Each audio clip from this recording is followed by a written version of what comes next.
Hello, and welcome to another exciting tutorial inside of Maya 2017. Today we're going to be talking about how to create interior lighting using Arnold. And this tutorial today is kind of like going to cover a lot of how to think about lighting environments, even with kind of like exterior sunlight pouring in through these windows, a little bit of actual interior lighting as well. And this is a slightly buffed up version of a tutorial I did last year for Mental Ray, where we had a small little room and we were lighting it using some ambient occlusion and some very simple mental ray lighting as well.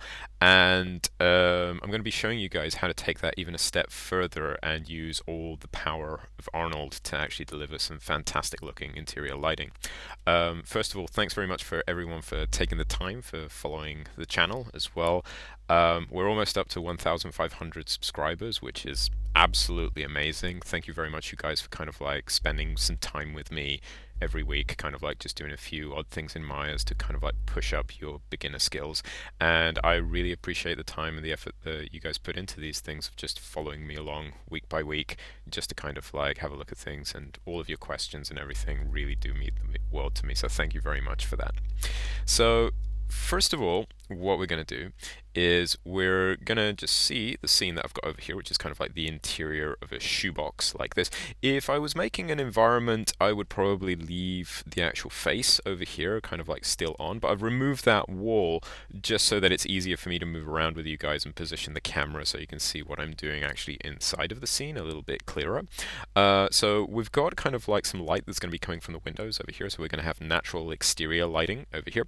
I also have myself a little desk lamp over here, which is an artificial source of light over here, and I'll be talking about how to create a light in here that will illuminate our scene, which in Arnold in Maya 2017 is a complete and utter breeze. And if you compare this to the tutorial from Mental Ray, you're going to see that there's a lot less setup that we actually need to do to start creating interior lighting. Now, one of the things that's great about Arnold is that it creates fantastic indirect illumination over here. It's very hard to light any type of interior scene with just using one light by itself. And I just want to show that to you guys very briefly, because if I was over here and I was thinking about making any type of simple light inside of my scene, if I came over here into Arnold and I made myself a light and I looked for a sky dome light, very similar to what we were using when we were making our HDRs per se. If I came over here and then I'll turn on, just make a little bit more space here so I can see my scene, and then what I'm going to do is turn on the Arnold interactive render view over here, you're going to see that we are getting some indirect lighting coming into my scene over here fairly simply, and Arnold will start kind of like pushing through over here. And if I just zoom out a little bit just to frame that a little bit better, you'll see that there is some light coming into our environment, but I can guarantee you that most of this light is, some of it's coming through the windows and another amount of it is actually spilling through the back end of the actual open box kind of like room that I've got over here. Now, if I turn the intensity here, let's say up to 4 to an extent, or maybe just a little bit lower than that. Let's try 3 for a second over here. All of this is going to be really, really, really, really, really noisy. But you're going to see that this is what Arnold really excels at doing very quickly, which is creating this indirect lighting, which is what I spent about an entire our tutorial last year trying to set up inside of Mental Ray, and Arnold gives us this pretty much by default with any type of light that we actually make. Now, importantly, what's going to happen is that this light, which is in here, is going to be very ambient and very diffuse, and I could smooth it out, but you'll notice that the image has a load of noise inside of it. So because this is the only light inside of my scene, I could crank up the samples and the properties inside of this area light, but it's going to be really, really, really, really, really difficult for this photometric light to actually light up all of my scene beautifully and smoothly. What's a little bit more efficient is for me to actually light this scene with various lights, and I'm going to be using area lights to start off with. We're going to be using some spotlights, which we were looking at the settings for them from last week as well, and I'll be showing you a few extra things. And you'll see that maybe in combination with this light, we're going to start getting some fairly nice results for how this looks. So what I want to do first is I want to start working on the light that would come in through these windows over here.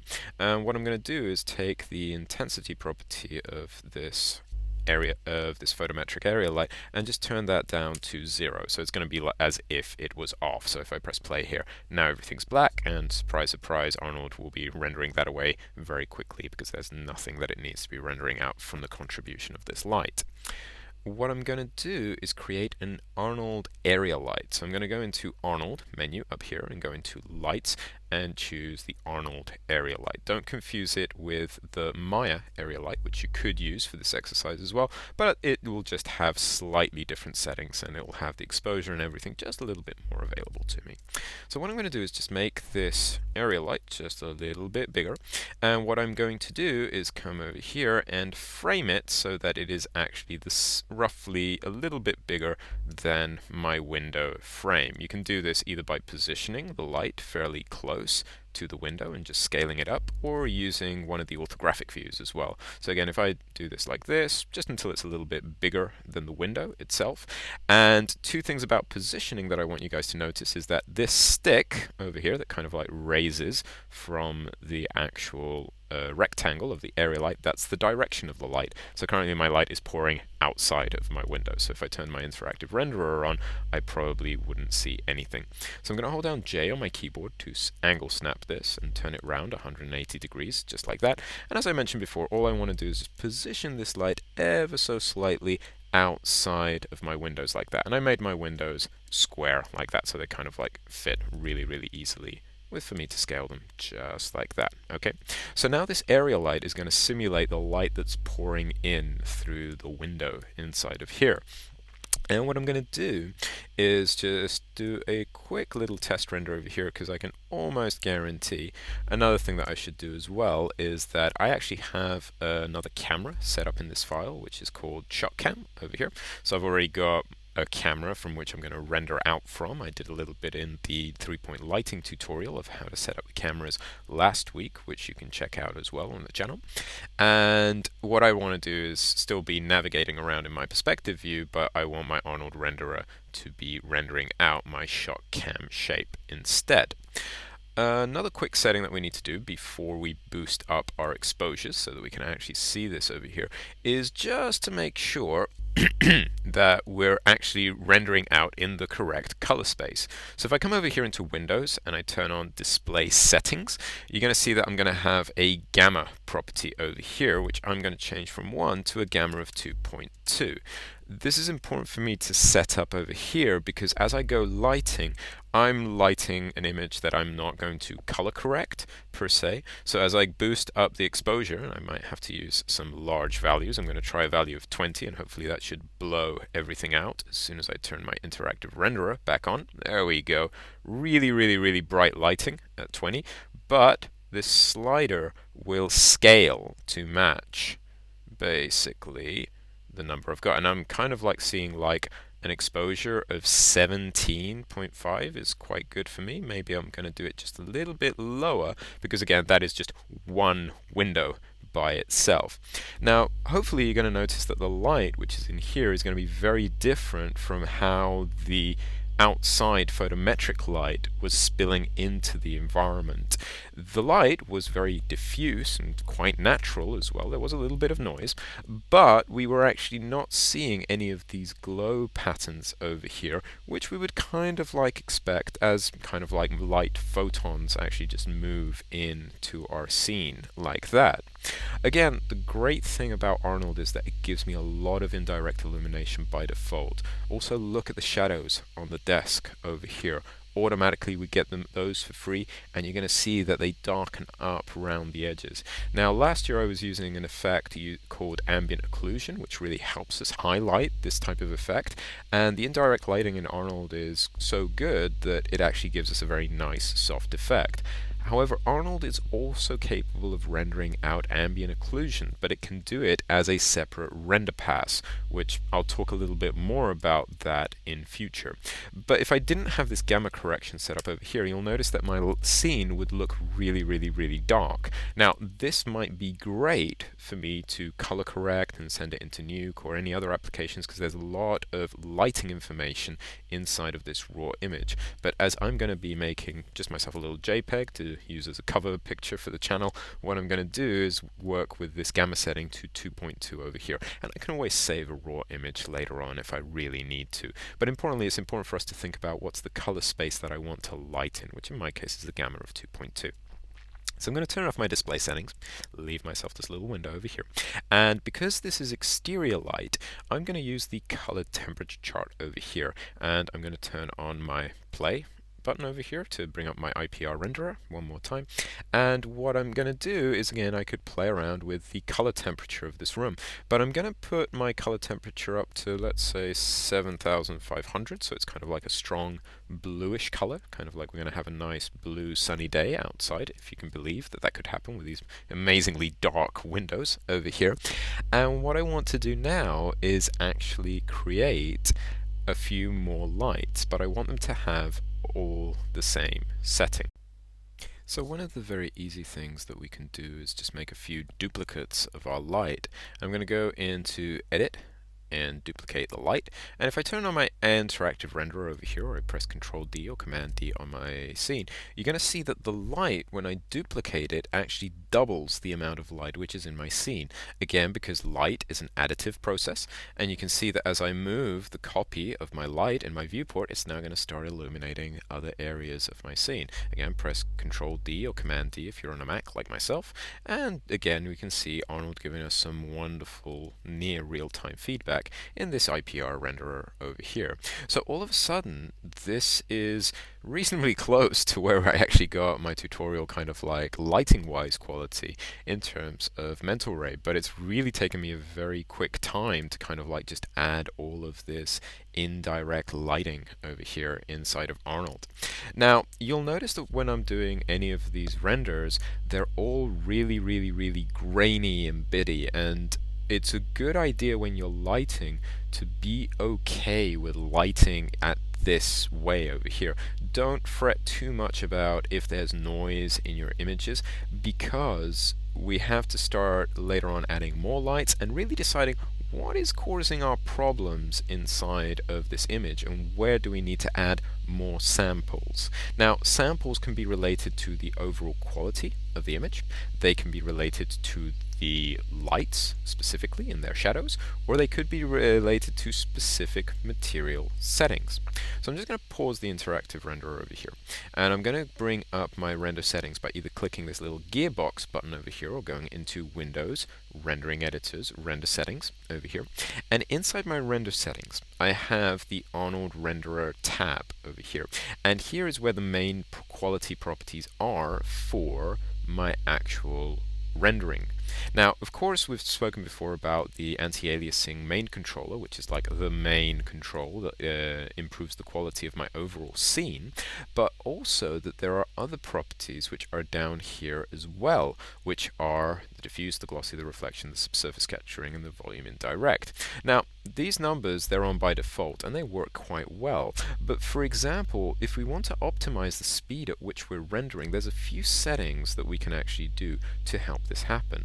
Now, you'll notice that if I turn the volume indirect light to 0, Arnold will refresh and my image still looks pretty much the same.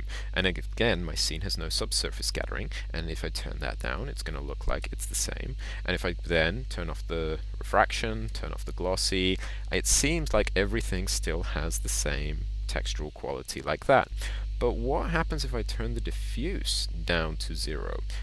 Well, something kind of like fairly weird all of a sudden, because what's happening is that now I can see that my light is actually flowing into the actual room, but there are no diffuse bounces What do I mean by diffuse bounces? Well, actually the light that's coming into here is hitting the floor, it's hitting the ceiling, and it's being illuminated.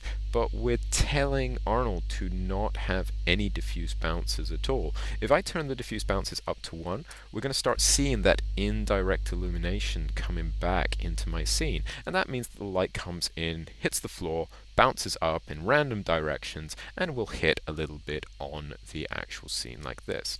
Now, depending on how bright we want our scene to be, we will want to have more indirect bounces going through the room for different properties. And again, I recommend you look at your Arnold help section for Maya on the Arnold website as well, because they've got fantastic documentation explaining all of this as well. But you'll notice that even if I'm boosting up these diffuse values over here, it's not much that's actually happening. I can actually turn the diffuse values down to 1 just so that I can see a very simple reflection over here, and that means that I've got some lovely diffuse bounces over here. Now, what happens is that I might need to actually remove some of this grain later on, and I might have to boost some of these values. But it's important to know what we actually need to. So I've taken a little quick test render over here of a small region inside of the Arnold renderer, and you'll notice that there's still a lot of noise in these areas as well. Now, as we keep adding lights into our scene, we're going to have to play around with the sample settings for each one of these lights. And a great way of keeping track of what your lights are actually doing is to be using the light editor that we were using last week as well, because we can see some of the general properties which are inside of here. Now, I could be playing around with these settings quite a lot, but I even needed to do a small render region over here, which took a few minutes when I boosted up these samples over here. So importantly, I can select my lights and kind of like call this window 01, window 02, and again keeping things nice and named as well, window 03. If I was really good, I would probably put them in a line as well. But I can also play around with the sample settings inside here very quickly. Now, by default, I want to keep these samples initially very, very, very, very low. And I also want to keep all 3 lights to actually have the same settings as well. I can actually just turn on some of the lights at some periods of time. Say, for example, I can come into my window 1, add some color to it, change the intensity of it. The sky dome light, as you can see over here, is currently set to an intensity of 0, but I could remove it from the actual render of the scene as well, if I so choose to. And again, if I wanted to look at one specific light of what it's actually doing by itself, if I just zoom out here and I just pan my view a little bit just to fill that in a little bit more, I'll turn off my render region section over here, and say, for example, if I just wanted to look at the effect of the light of, say, window number 1, I can also choose isolate over here, and hopefully, let me just click for a second over here. There we go. Sometimes you just need to do a quick refresh over here. So open this up again. I'm just going to turn on isolate over here, which will turn everything else off. And if I just press play over here, it's a great way of isolating what one light is doing by itself, because it's much easier later on for us to play around with how many samples I need to be using to smoothen this light out, and then how to start using my render settings over here, which I will turn down to 3, okay, just to keep things quickly, and later on I could add more diffuse samples, and if I wanted to I could add more samples to this light as well, until I see how smooth my render actually needs to be. And then I'll do some master changes at the end over here with the camera anti-aliasing, maybe give it up to a value of 6 or 7, and then let it render over time as well. But initially we want to keep our interactive view very responsive and very quick. So to keep that happening, we're going to keep the low samples, and we know that we can clean the noise up later on.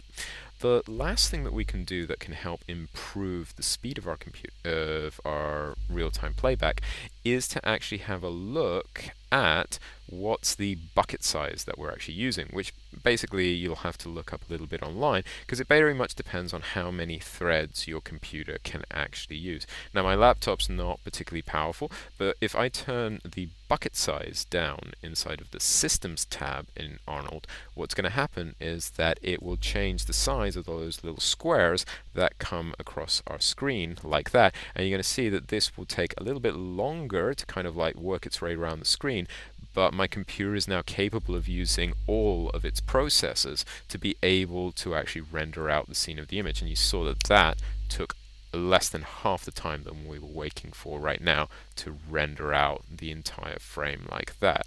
So again, check out the Arnold documentation as well.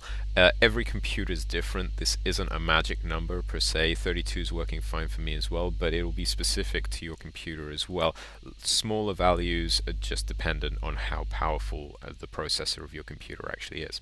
So over here, what I'm going to end up doing is just turn off my isolate again, bring in all of my lights like this, and I'm going to start considering how I can start creating a background plane over here for actually having kind of like some form of illumination or background outside of my window.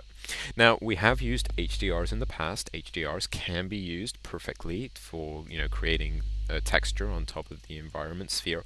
Or if we wanted to, we could just add like a little fake background outside of our image. So if I came over here and I created a plane, very simple polygon plane like this, I'm just going to make it bigger by using the scale tool like that until it's roughly the width of the room like that. I'm then going to press J on my keyboard and rotate it around like that so it snaps to 90 degrees. Perfect. And then I'm going to move it outside very much the same way as in a movie set you can have these fake backgrounds to an extent, because anything that's a plane like this could be just a very simple texture over here. But one of the things that's important about this, let me just go into my channel box and I'm going to turn down its subdivisions to 1. Won't really affect anything, but kind of like keeping everything in as low polygon count as possible. This plane over here, if I render it out, by default it's going to have a Lambert shader, and as you can see, it doesn't really look too sexy inside of the render, because currently the default texture that it has is being affected by light. So what's going to happen is I'm just going to switch over here to my scale tool, make that a little bit bigger so that it fills in all the space of the windows, just like that. Again, that will be dependent on your camera view. What I want to do is make myself a specific material that will not be affected by light. So what I'm going to do is open up my Hypershade over here by pressing the Hypershade button or going into the Windows Rendering Editor Hypershade, and I'm going to look to create a new material, which I'm going to type in the library, and I'm going to type in AI for the Arnold library and press U to look for this material, which is an Arnold utility material. Now, this material over here is very, very, very, very simple, but it replaces to an extent the Arnold surface, the Maya surface shader, which is basically a material that is not affected by light. So if I came over here and in its drop-down menus for the type of how this material is actually going to behave, if I come over here into shade mode, sorry, not type, and I look for flat over here, this flat texture over here is going to be like what we used to use when we had an Maya surface shader over here. So again, I'm going to drag the Arnold utility node onto here. It'll add the texture to the actual plane, and when I turn on my interactive render view, what's going to happen is that this material is not affected by the lights inside of my scene currently.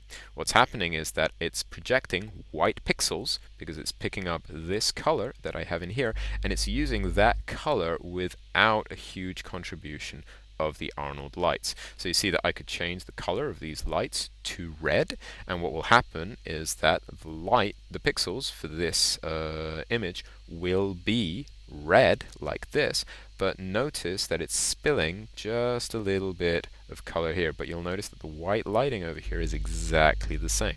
So I'm going to leave it to white. If I wanted to, I could give it just like the slightest shade of blue to an extent over there to again give me that sense that this is natural sunlight, which is over here. This texture although it's a flat color, notice that in the color slot it does have the capacity of adding a texture to it. So if I wanted to add an HDR image as a background, or if I wanted to use an image that was something that I'd taken with a digital camera or something for a skyline or something like that, you can add a texture in here and this will just project that flat texture into the environment. I'm going to stick with a very simple lighting example over here. But one of the things I do want to do specifically with this object over here is in the attribute editor per se, what I do want to do is inside here, inside of the render stats tab, so I've gone in, selected the plane, gone into the attribute editor, press Ctrl A if you need to, and go into the render stats tab. Inside here, I do not want this material to cast shadows or to receive shadows either. And that's going to be useful because I still have my environment sphere hidden around outside here inside of my scene. And that light, if I want to use it later on, if I had some indirect lighting that was coming in through behind this plane over here, it's actually going to cast a shadow into my room. So these render stats are going to stop that from happening. So let's start making some sunlight to come in through our windows. So I'm going to create a standard directional light from Maya by going into the Create Lights menu and look for a directional light over here. And this light, again, if I scale it up over here, we've encountered it a few times now. It's currently casting a light through my actual room over here, as you can see. But this light doesn't matter where it's placed in your scene, we're only interested in its rotation. So we're only going to use the rotate panel over here. And you can see that in the interactive render view, just as I've rotated it over here, it's given me some very interesting lighting to start appearing inside of my scene. So again, this light is now going through that background plane, which we just made, and it's creating parallel shadows and illumination based on it trying to replicate how the sun works. Now again over here we're going to have a whole series of settings from Arnold which will allow us to control the light just a little bit better. Again, one of the things I'm going to do is I am going to turn on the color temperature, which will override the standard light color as well, and then I'm going to give it a value of 550, which is white light-ish to an extent. Again, let me just double check that to an extent. I think 550 is absolutely fine. There we go. So 5,500, there we go. And what I'm going to do is just boost up the exposure of this light just a little bit so that we can really start seeing the contribution of the light inside of the room. There's many different ways of actually doing this. We could do it with a spotlight as well, but you'll notice that the shadows that you get are going to be slightly different over here, so I'm going to still keep using this. Now, what I really want to do is position my light in an interesting way, where what I want to do is kind of like come over here and find an interesting angle for my lights over here. I could have my lighting kind of like coming up over here, and maybe having the light hit a little bit of that back wall might be a good idea. Or maybe I might want to come over here and kind of like move it diagonally like that. Again, it's just choosing a direction for the light in the room to actually go. Again, low lights are always much more dramatic, you could say, than highlights. Again, it's kind of like we can choose in the interactive render view where this is going to go. And I think I kind of like the idea of my light actually going a little bit up the wall. Let me see what I can do as I kind of like do this. And this is why I love this kind of like render view inside of Arnold. It's so easy to kind of like just place where the light is going, and we can make kind of like these millimetric adjustments like that, where I've got just a little bit of light that's hitting that table over there to brighten up this corner, and I've got the lighting over here on the ground and the lighting over here as well. Again, notice that my computer is furiously trying to catch up and try and render things, so again, give it a little bit of time as well. Even on the low settings over here, my laptop's struggling along, but this is looking really nice. The placement of the light is so important when you're lighting things. It's all about giving a little bit of direction and kind of like highlighting things inside of the actual scene, and you can see you can do a lot of stuff. Now, these lights over here, they're currently kind of like very hard, and they have like these crystal sharp type of highlights over here. And if we want to soften this up by using the directional light, we use a property such as the angle over here. And the angle property, if I bring it up to a value like of 4, over here, it's now going to start diffusing the edges of those shadows over there. I'll give my renderer a little bit of time to catch up, but now we've stopped getting those hard shadows and it's made some nice soft shadows. So you notice that I've managed to blur out what this area is actually going to look like. If I want to really art direct this, I can do a little render region over here, and maybe instead of an angle of 4, let's see what happens if I take it down to 2.4. Or let's see a value of 2. There you go. You see I'm only working in that area just to kind of like get it as kind of like nice as I possibly can, because I know that once I turn my render region off, that same effect is going to kind of like be propagated across the other areas where the light is. And again, that's really helping me highlight that edge over there. Okay? So yeah, I'm pretty happy with that so far. Okay?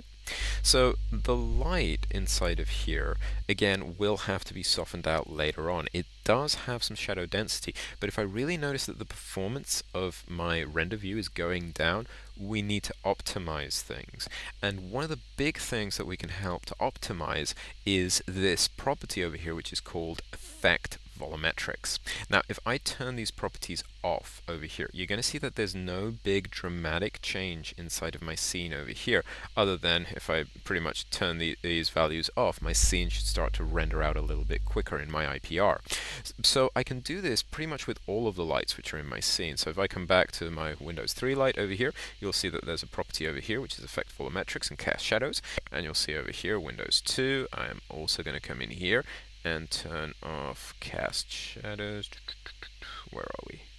There we go, effect volumetrics, effects shadows, and again this one will probably have them turned on as well by default. I could also take my sky dome light and also make sure that that is turned off as well. And now if I play this back, there's going to be a little bit of an increase in performance there as well, because again I'm asking Arnold now not to consider volumetric effects as being rendered for these lights. So it will just skip those calculations and give me a little bit of performance. Now, somebody did ask me recently about how can we create volumetric type of effects inside of Arnold, and I'm going to show you this week how to do it for a light, and we'll be looking at environment fog and other things a little bit in future as well.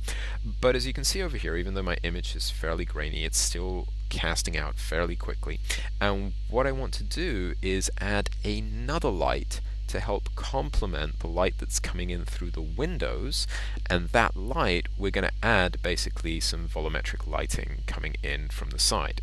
So to do that we need to use two things. Number one is that we need to use a spotlight with a filter, and the other thing that we want to do is to create a little bit of atmospheric density inside of this image, which we can do through the Arnold Environment tab.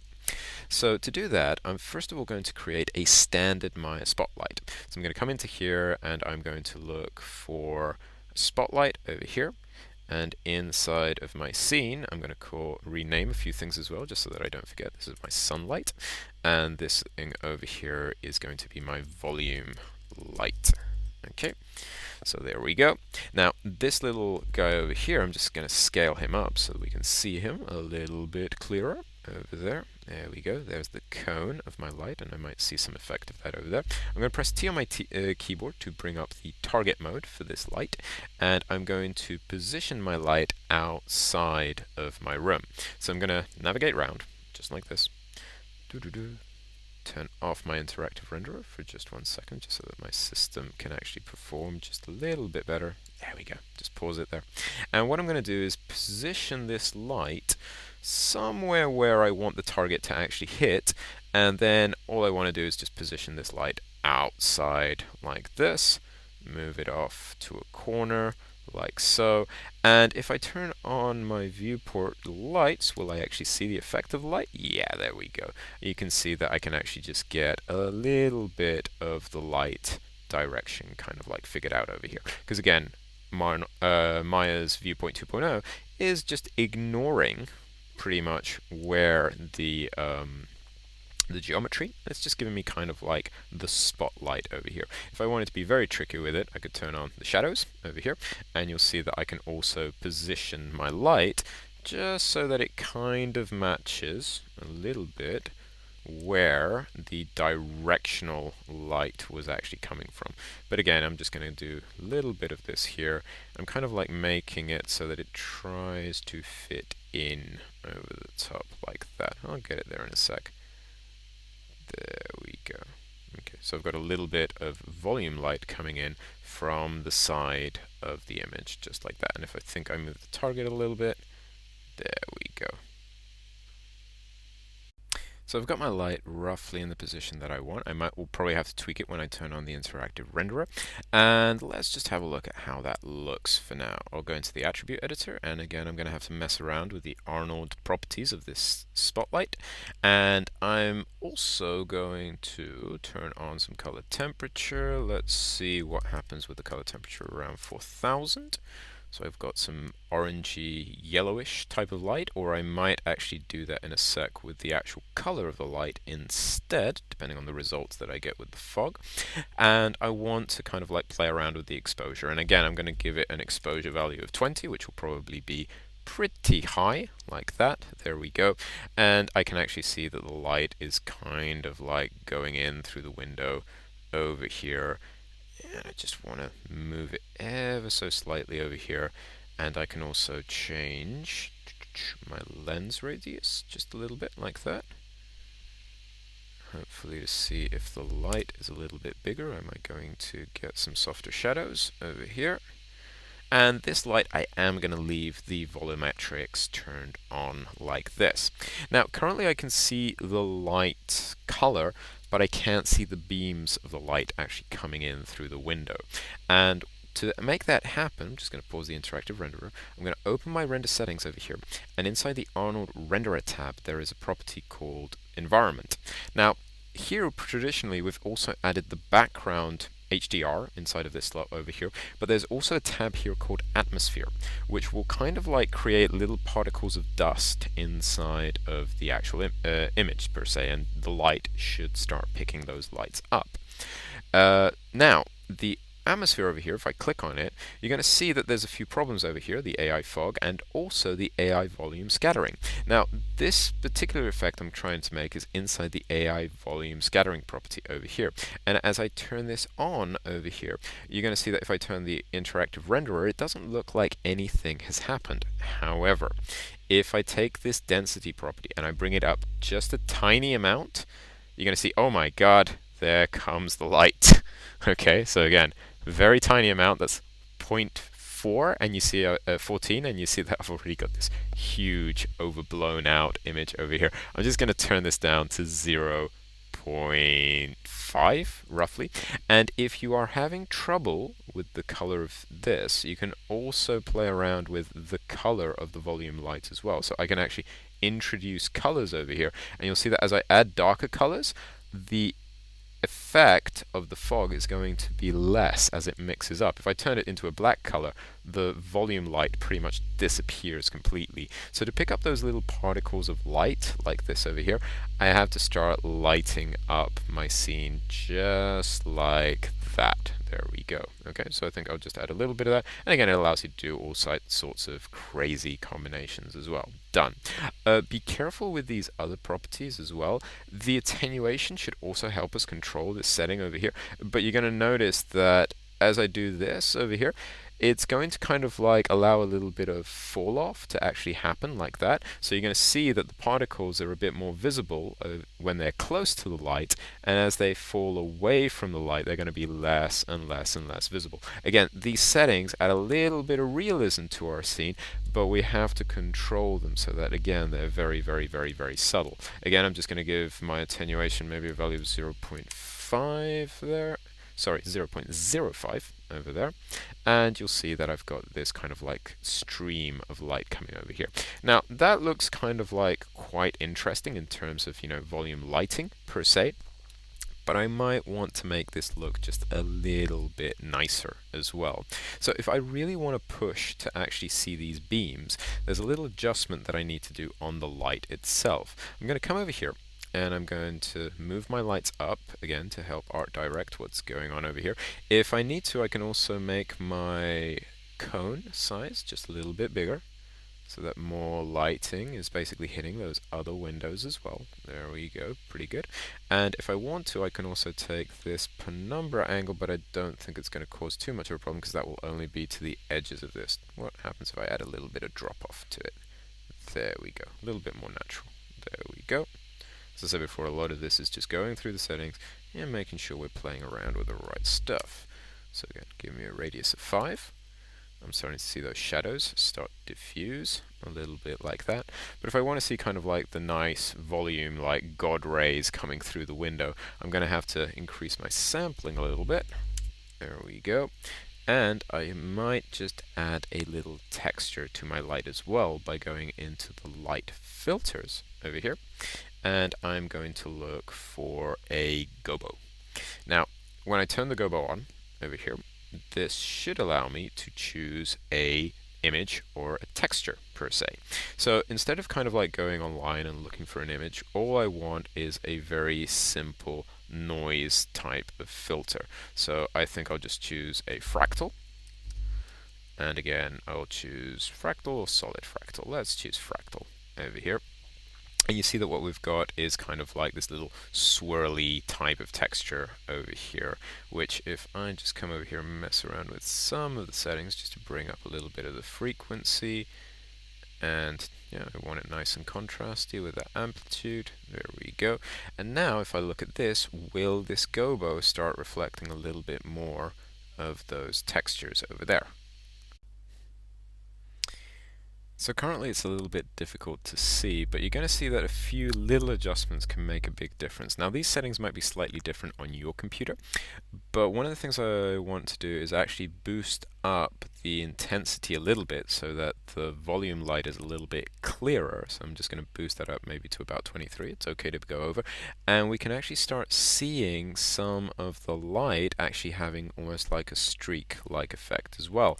Also, the color is really important as well. If I start dragging down this color and making it a little bit more golden and more warmer, that color is going to allow me to see a little bit more of the rays as well. And if I just do like a little render region section inside of here, just like that, and basically render just that section out so it renders a little bit faster, you're going to start seeing that we can start seeing these streaks of light. Might be a bit difficult to see with the Camtasia recording, but we're starting to get this God rays type of effect over here. And also we're getting a little bit of that gobo's pattern appearing in the highlights over here as well.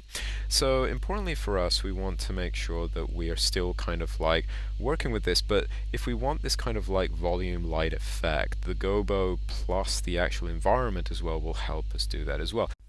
So inside my render settings as well, if I come into the environment over here and I right click on the word atmosphere over here and go to AI volume scattering message, it'll bring up the settings for my AI volume scattering over here. And with the interactive renderer again, if I boost up the density as well, it'll start getting a lot darker, as you can see, as that kind of like mist starts getting thicker and thicker and thicker. But you can play around, sorry about that, you can play around with some of these settings as well and get to kind of like quite a good result over here as well. And notice as well that this volume light effect has a lot of samples already on it.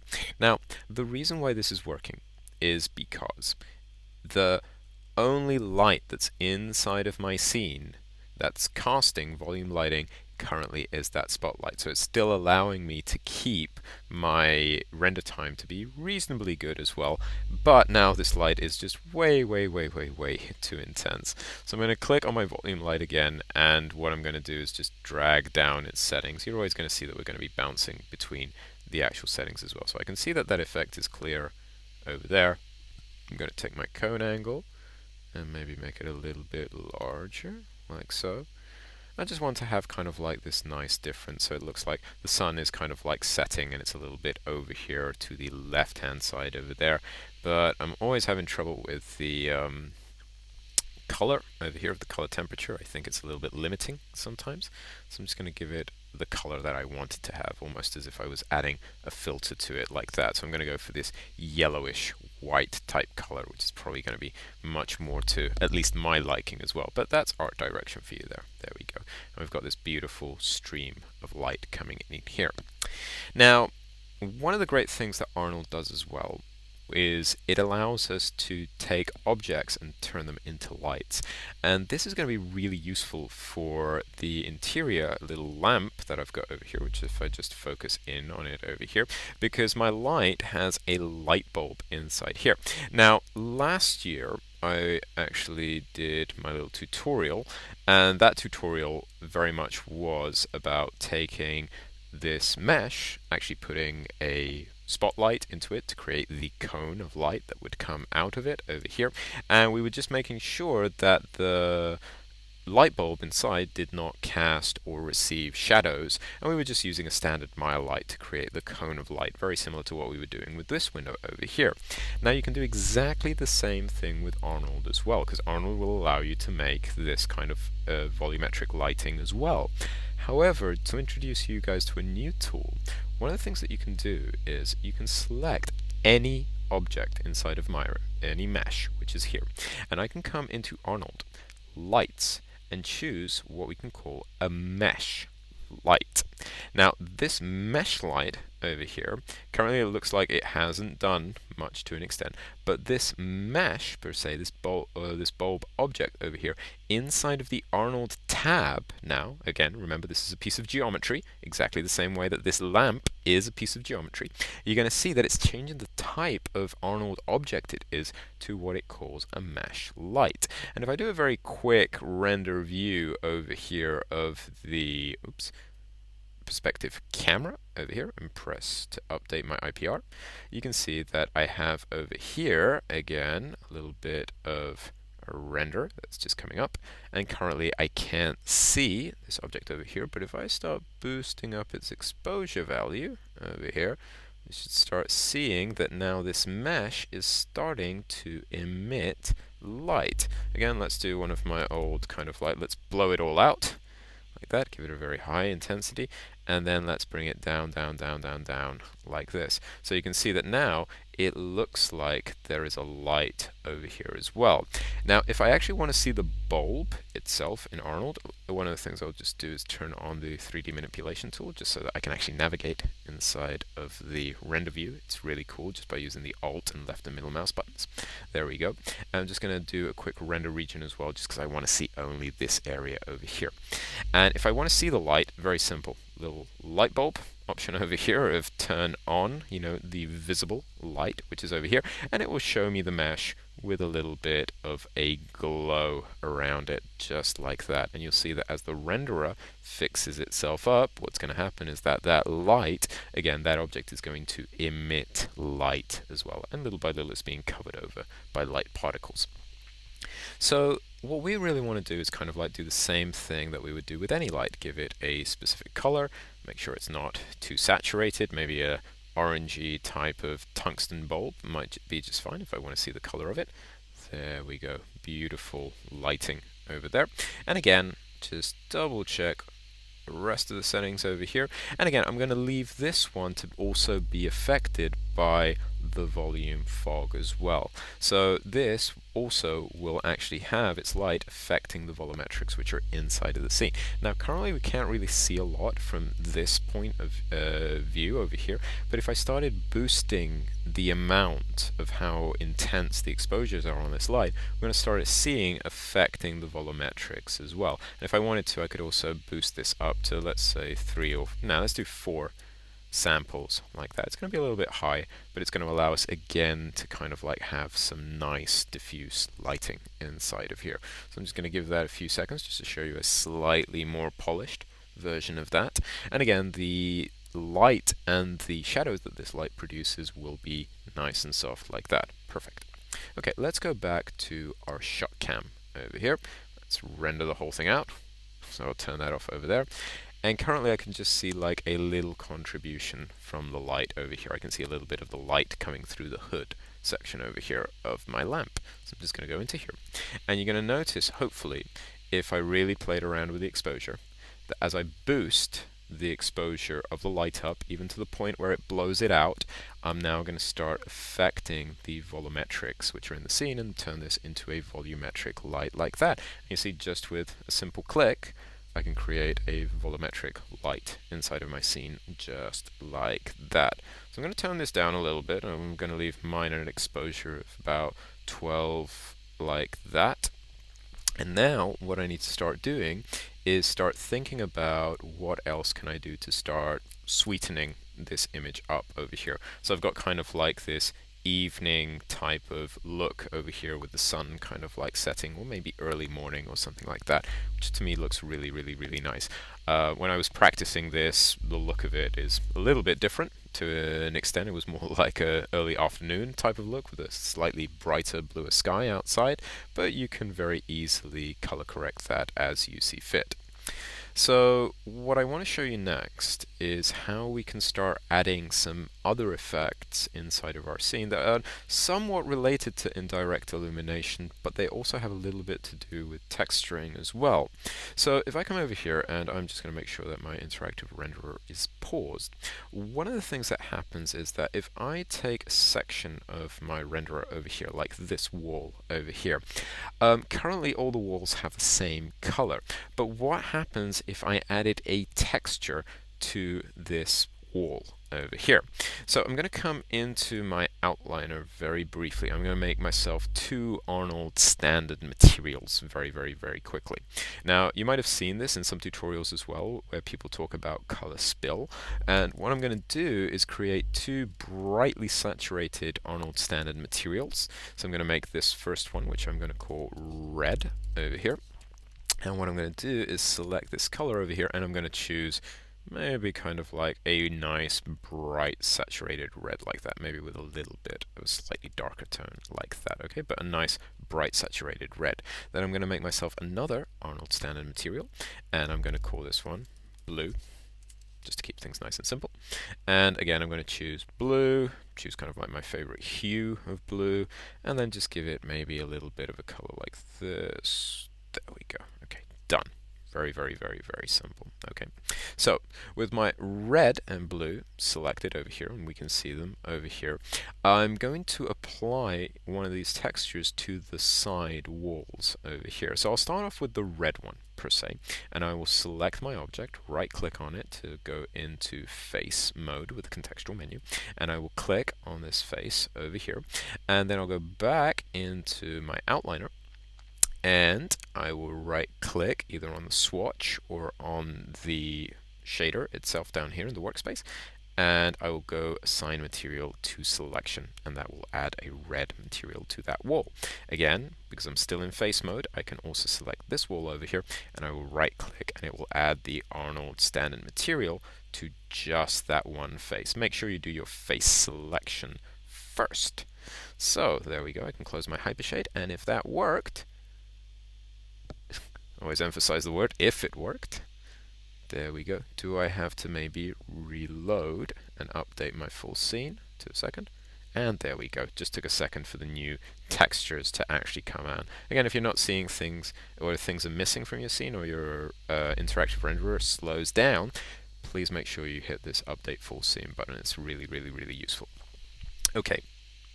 So I'm just letting my renderer kind of like tick away like crazy like that. And what happens now is that it's perfectly fine. We've got some nice diffuse shadows coming in through the window like that. And you'll notice that the corner area of my renderer is pretty much, you know, kind of like just cast in shadows. But there's this very clear line between the red color and the white grayish color of my standard material, which I added into my scene. Now, to make things kind of like look a little bit more realistic, this bright color, which is actually receiving light over here, should actually have some light bounce off, and it should have a little bit of color spill. So a little bit of red should appear inside of this material. And to make that effect appear in Arnold, we do have to have a few settings prepared. The first one would be for us to come in and grab some of our render settings over here and make sure that we actually have some more diffuse bounces. So this diffuse bounces, if I turn it now up to a value of 3 to start off with, it'll mean that the light should bounce around 3 times inside of my scene. Now, if I hit the renderer over here, Arnold is actually doing this by default, but it's a very, very, very, very subtle effect. And I mean, it's pretty hard for us to even see over here. But what we need to do is to actually have a look at some of the properties which are inside the Arnold standard shader as well. So if I come over here and I open up my Hypershade, I'm going to look for my red material, which I've left here on my workspace. I'm going to scroll down its properties until I get into the Advanced tab over here. And in Advanced, we're going to have this Bounce Factor button over here. If you're having trouble seeing color bleed, you can increase the value of this factor, bounce factor. And I'm going to turn it way up high just so that you guys can see the effects of it to a value of 5. And trust me, I'm going to come back and change it very quickly, hopefully, because I think that this will be way too much bounciness inside of my scene. And as you can see over here, as the renderer starts going, it already started kind of like adding a little bit of red. It's not as bad as I thought it would be. There we go. That's kind of like a little bit acceptable for me, but I think that if I did like the whole section of the roof over here, we're going to see a lot of color spill. So again, I can have my material selected over here in my attribute editor as well. Inside the Advanced tab, let's turn this down to a value of 4. I think 3 or 4 is probably going to be more than enough bounces for you to be able to see this effect. And what I want to do is also apply that bounce factor to the blue color that I made as well for the opposite wall, which we still haven't had a look at. So I'm going to come into here into blue, and I'm going to scroll down to Advanced, and I'm going to turn on my bounce factor as well to quite a high value of 4. And then I'll close my Hypershade down, and I will kill my render region and do another quick APR over here. And now we're really starting to see those colors bleed off the side of the images, just like this, and kind of like my late afternoon image is kind of like starting to take off like this. This really depends on if you want that color bleed effect or not. And as you see, we're starting to create some very, very, very interesting type of lighting now, and our render times slowly going up, up, up, up, up, up, up, as my interactive renderer is having to do more and more work to an extent. So what I'm going to do is I'm now going to start playing around with some of the settings, and I'm going to try and get a slightly smoother render for us, and I'm going to start turning on some of these settings and amping up the samples to try and create a final image. So we come back, and it's only been about 3 minutes 40 to render this out, and it's quite alright. There's still a little bit of noise in some of the volume indirect lighting over here, so we might have to bump up those settings a little bit further. But what I did want to show you guys very briefly, if I jump back into Maya, is over here you can see that our render window over here has been all set up, and I've just left open some of the settings that I left on the light samples and the render settings, and you'll see that they're not necessarily that high as you might think. Most of the soft area lights and most of the lights will probably be fine with a value of about 3 samples per se to soften up the color in those shadows. The volume light and the mesh light might need slightly higher samples to be able to kind of like make sure that the effects kind of like of the volumetric lighting is all okay. But again, that's like a value of 3 or 4 should work just fine. And for my total settings, really all I used was a value of 4, which I could boost up maybe to 5 or 6 if I really wanted to, but it will probably add a few minutes to my render per frame. My diffuse properties was set to 3, and I turned my volume indirect quality up to 3 as well to see if that had an effect in these areas over here.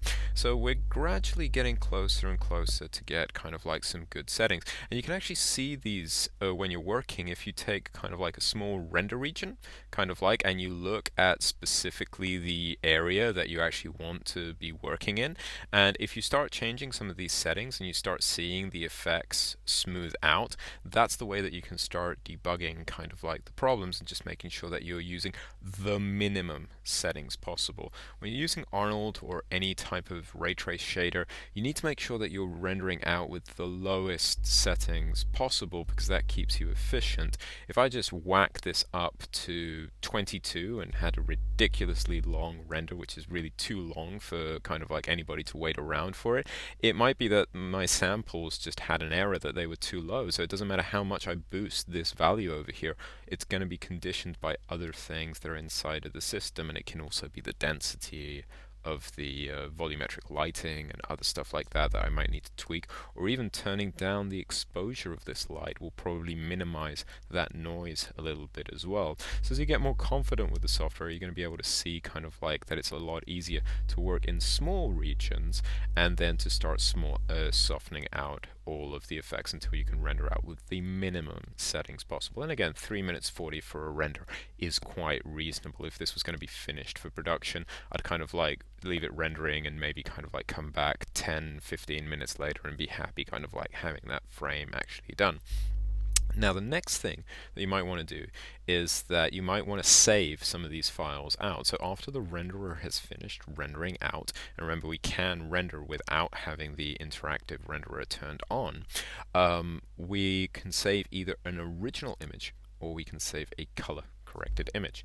And if I come over here back to the images that I rendered out over here, the original image is that raw image. So none of the color correction that I did. The exposure looks really low, but it really allows me to see all the detail that is actually in those shadows. I can actually take this image into Photoshop and literally make it look like this over here. Now the thing is that this image over here is going to be very, very, very, very hard to color correct. And another thing that's very important, that is that if we want to save a version of this image in its raw format, JPEG and PNGs, they're not really great image formats for color correction, because they tend to bake down the actual color space quite a bit. So if I came over here and made sure that I had my Arnold render view available to me, if I'm saving one of these files, what I might want to save is actually when I go into save original, instead of using a JPEG format, I might want to save as an EXR format as well, which if I go in, if I had the Arnold standard view over here, I might be able to just type in image .exr over there and hit save, and I think that Arnold is going to be smart enough to figure out that that is an EXR. So I've just opened up Photoshop, and you can see that I have an EXR open over here. As I mentioned before, this is a great format for actually doing any sort of color correction work inside of Photoshop or inside of your compositing package of choice, because you can see that very quickly I can change the settings of the light. There's loads of color information in the highlights over here, so I can dim the image down very easily just by using the levels tool over here, and I can also overexpose the image as well, and you see that it holds up really nicely in there as well. So as I mentioned before, it's really, really, really useful to have the Arnold renderer here for allowing us to debug all of our problems and to save things out. But remember that there always will be two types of file formats that you can save, which are the original image, which is not color corrected, and the image that has any sort of color correction on top of it. We'll talk more about in future about this multi-layer EXR, because that's part of using the render passes, which we currently do not have set up for this image over here. But that's very much a summary of how to start creating some interior lighting with Arnold. You can create very simple diffuse lighting, but we want to direct where the light is coming from. Primarily, we want the natural light sources, like the windows, to actually have some form of light that we can manipulate and control individually. We want to have the actual artificial lighting inside of our scene, if it exists and it's on, available to us as well, and control its look like that. And then we can start adding any type of directional or artistic light, like for example adding the sun to basically create a little bit of a highlight on this table and on these on the floor as well, and also to have kind of like these god ray effects as well that people in 3D absolutely love, that you have to kind of like add loads of these effects all over the place. but it's very important that the properties of the lights inside of Arnold are very, very, very physically based. So you get lots of indirect illumination for free, you get lots of nice looking lighting very, very, very quickly, but we have to play around in the technical settings with the samples of the lights to soften shadow noise, and we also have to play around with the different settings inside of the render settings for us to be able to render out our scenes effectively. So with that, we finish for this week. This is of course just one of a few tutorials that I want to do about lighting in Arnold, and again, thank you very, very, very much for tuning in this week and just spending some time with me learning some Maya and following along this little tutorial. I hope you learn a lot from it. I'll be looking forward to see you guys in future. If you liked the tutorial, please drop us a like down below as well, and if you've dropped by a few times and you want to subscribe to the channel, well, please hit the subscribe button. And again, I'll be trying to get a 1-hour video of my tutorial to you guys every week, because it seems to be that's about as much time as I need to actually be able to explain something to the depth that I want to give you guys. So with that, we finish for this week. Thank you very much, and keep learning and keep strong, and I'll be looking forward to see you guys next week for another tutorial. Bye bye.